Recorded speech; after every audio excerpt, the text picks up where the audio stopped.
If you enjoy this video, subscribe to Scarf and Goggles and check out our other content. Speed records are not for the faint-hearted.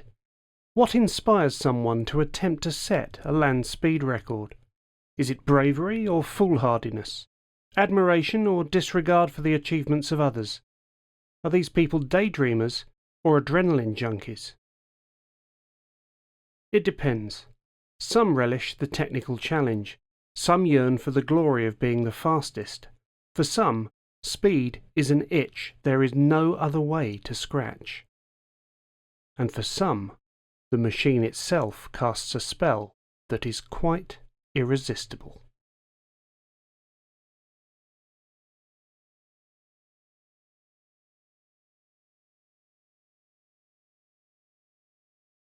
As a boy in Salt Lake City, Athol Graham's imagination was fired by tales of speed kings who came to Bonneville in the 1930s to raise the world land speed record ever higher. When John Cobb returned to the Salt Flats in 1947 to push his own record up to 394 miles per hour, self-taught mechanic Athol Graham was part of the team. As he machined parts for Cobb's Railton Mobile Special, he dreamt of one day becoming the fastest man on Earth. 12 years later, in 1959, Graham pushed his second attempt at a land speed challenger onto the Bonneville Salt. When the previous year's car had proved a dud, the young mechanic had rebuilt it completely in his auto shop, the Canyon Motor Company. However, Athol Graham was not a rich man. Unlike the exotic machines of Campbell, Easton and Cobb, Graham's new Challenger was built with great skill from auto spares and World War II era junk. The rear frame from a GMC truck, a Lincoln front axle, the cockpit canopy from a P-51 Mustang. In the back, a V12 Liberty aero engine from a P-38 Lightning fighter. All of this was clothed in a curvaceous body fashioned from the belly tank of a B-29 bomber.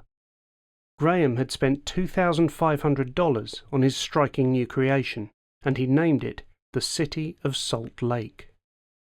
Early runs in 1959 were encouraging, with Graham eventually peaking at 344 miles per hour before mechanical issues put paid to further running until 1960. Athol Graham could feel the record beckoning.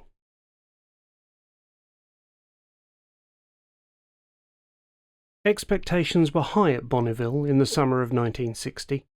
Speed veterans Mickey Thompson and Donald Campbell were both serious contenders to take the world record beyond 400 miles per hour.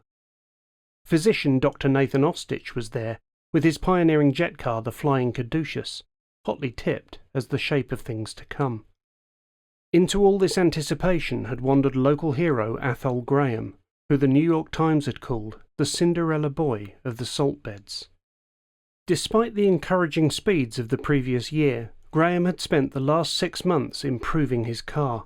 The body and frame had been stiffened, the tail section rebuilt.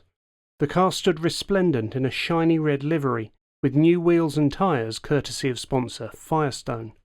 3 truckloads of spares would ensure nothing was left to chance. Athol Graham was all in for the record. At 11 a.m. on the 1st of August, Graham prepared for the record attempt, as local press and spectators alike buzzed with anticipation.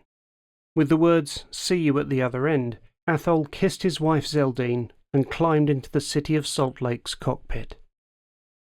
It had been 32 years since an American had broken the world land speed record, when Ray Keach had driven the white triplex special to 208 miles per hour. Since then, the British had dominated in ever more expensive, finely crafted machines. Could this modest mechanic really become an American hero in his belly tank racer? The engine fired up and the City of Salt Lake sped away. Graham had warned spectators not to be concerned if his car went into a slight skid early in the run, as the Firestone tyres scrabbled for traction. However, halfway down the course it was clear something was badly wrong. At 300 miles per hour, the City of Salt Lake pitched violently to one side, became airborne, and began a long tumble across the Bonneville Salt. Onlookers rushed to the scene to find the car lying upside down. It took 25 men to turn it over and get Athol Graham's limp form out of the smashed cockpit. Later that day, as news of Graham's death came from the local hospital, the Landspeed community stood together in shock. According to the Salt Lake Tribune, Graham was the first driver to be killed on the Bonneville salt flats in a Landspeed record attempt. Inevitably, the history of the Landspeed record is littered with high-speed accidents. Sometimes the driver survives, sometimes not. Almost without exception, though, the wreckage of the car, twisted and broken, is swept up and forgotten. Not this time.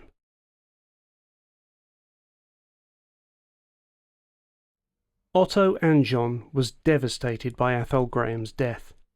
The young apprentice had worked evenings and weekends helping to build the city of Salt Lake, and he knew every inch of the Red Racer.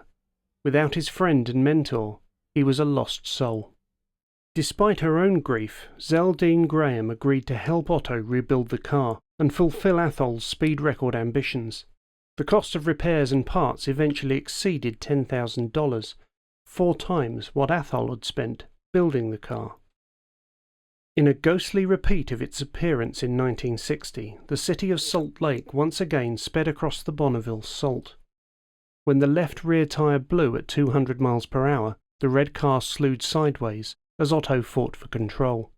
Although he escaped uninjured, the city of Salt Lake had sustained too much damage to run again any time soon. Otto Anjon never had another opportunity to drive for the record. Tragically, a few months later, he died of leukemia. He was just 20 years old.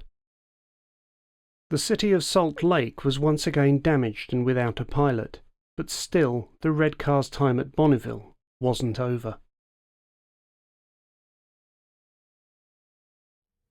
By 1963, Zeldine Graham had fallen in love with Harry Mulback, the owner of a local auto shop. Between them, they began to prepare the city of Salt Lake for a second resurrection, this time with Harry, the designated driver. The car was rechristened the Graham Special, with a probe added at the front to help sight the course marker and new sensors in the wheel arches to trigger the parachute if a tyre blew. Back at Bonneville, it was estimated that Harry Mulback was travelling close to 400 miles per hour when the parachute fired, flipping the car over. Harry was trapped for several minutes until help arrived, all the time smelling fuel and expecting flames. As he squeezed out of the cockpit, he knew he'd been lucky to escape with cuts and bruises. Incredibly, Harry and Zeldine actually started to rebuild the car again, but their new business took all their time and they didn't get far. And so the rebadged red car headed to Las Vegas, where another would-be speed king planned to use the car for his own record attempt.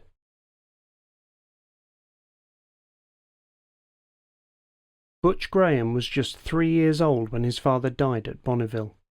Growing up, he learned what an inspiration Athol had been with his belly tank racer, built to bring the record back to the US. Meanwhile, when the plans of a would-be record challenger had come to nothing, City of Salt Lake had lain in a Vegas front yard for almost 2 decades, unused and unloved. The red car's remains were recovered, and friends rallied round to help Butch Graham put things right, the way his father had built it. Slowly, the restoration progressed when Butch's job allowed. The body was rebuilt, with mechanicals refurbished and repaired. By 2010, the car was complete except for the engine, which was being worked on in California. At the end of 2020, in the midst of the COVID pandemic, Butch Graham posted a simple message on his Facebook page. "It is finished." It had taken nearly 40 painstaking years, but Athol Graham's City of Salt Lake had been resurrected once again. This time, however, Butch has ensured there will be no new hopeful stepping into the cockpit, racing for glory in Athol's red car.